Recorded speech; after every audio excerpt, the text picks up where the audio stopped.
The United States today is worse off than a small African country like Rwanda.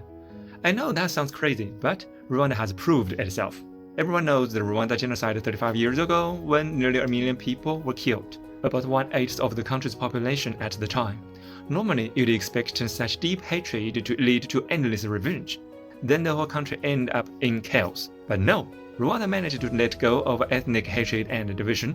They abolished ethnic classification and built a shared identity as Rwandans. Now look at the US. Gender divides, racial divides, political divides, liberals versus conservatives, and Trump versus homeless right now. You name it. Rwanda doesn't waste their time on ideology. They focus on pragmatism. For example, they believe China's military development and governance are effective, so their army uses Chinese commands, and even street signs are modeled on China's. Today, Rwanda is the cleanest, safest country in Africa, with one of the most capable militaries. We've been heard America is the best, the only beacon of humanity, since we were kids in China. So, who lied to the American people and us? In foreign policy, they do whatever benefits Rwanda. At the 2022 Davos Forum, President Kagame was asked, how can Rwanda maintain good relations with the US, China, and Europe at the same time? His answer was simple. We carefully read their government reports. The US wants a model democracy.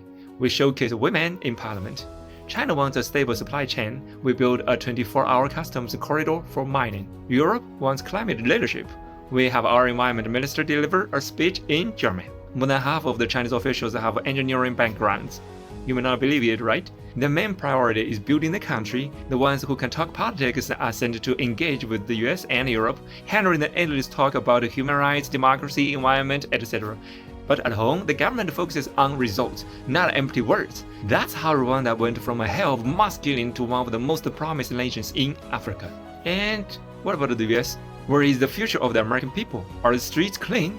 Do people feel safe? Can they finish paying off their loans? Will they end up homeless? And criminals defined by Trump. Rwanda's governing principle is simple: people-centered. What about the US? Is it centered on money or on Zionist interests? Follow me on Eastern Perspective to see the world.